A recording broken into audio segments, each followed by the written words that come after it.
high-stakes lawsuit striking at the heart of Obamacare will take center stage at the Supreme Court. By next month, healthcare subsidies for over 7 million Americans could be struck down. Here with details, Paul Howard, senior fellow at the Manhattan Institute. Paul, welcome back to the show. So the suit is called King versus Burwell. It's getting a hearing just really days away now at the Supreme Court. And in effect, it could put at risk 7.5 million people's subsidies that flow from taxpayers for health care. Tell me what it would do. Right. So there are 37 states that have either federal exchanges or federal assisted exchanges.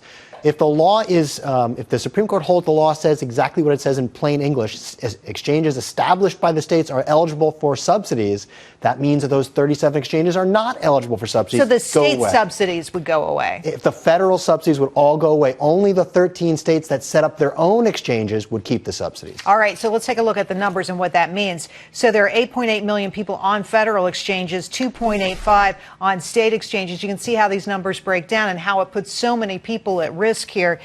How do you think, because I've heard a lot of people handicap it, what's the best thinking right now on how the Supreme Court will rule on this? Look, I thought that the Supreme Court back in 2012 was going to overturn the individual mandate to buy it. Justice Roberts then, convoluted himself and said, no, really, it's a tax. Taxing power upheld it. The interesting thing here is this is not a constitutional question. It's a plain reading of the text. So I think this gives Roberts and perhaps Kennedy room to just say, plain reading of the text, Congress screwed it up, Congress can fix it. Really?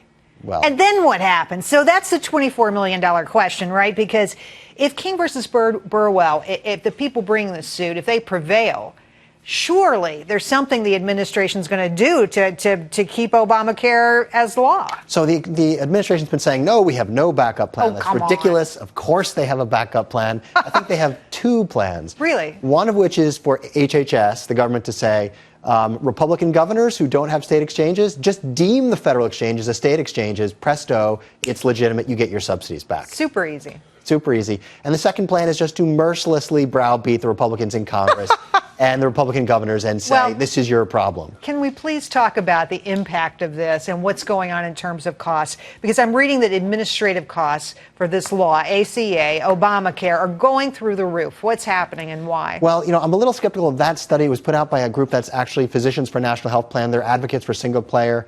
I'm a little skeptical of the idea that administrative costs are going up. Now, premiums are going up. And through the roof. And going up a lot. This is, interestingly, the very first time insurers have had a full year of claims. In 2014, they were guessing. That's right. And then they had to go right into issuing new estimates for 2015 in the summer of 2014, so they had no time. This is the first time they're looking at a full year of claims experience, and they're saying, look, we need big increases, 30, 40, 50%. All right, let's take a look at the average family deductible for a bronze plan this year, $10,545.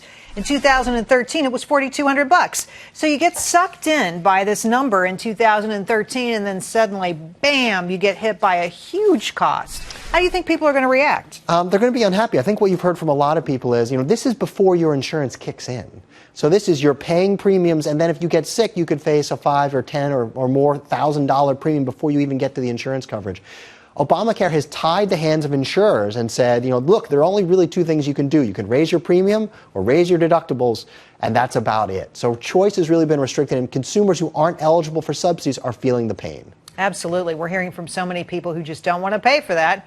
Paul, before you go, I just want to mention some of the premium rate hikes ahead in New Mexico, a 51% rate hike for people there. In Tennessee, a 36% increase. These are by individual providers in those states who are providing the Obamacare coverage. We should have known it was going to happen, right? And two important provisions of the law are also going away, these federal backstops called reinsurance and risk corridors, where basically the federal government moves money around and helps the insurers prop up against their losses. Those programs are going away in 2017, so they have to increase rates before that happens to make sure they're financially stable. Wow. Paul, thank you for coming on. Great job. My pleasure.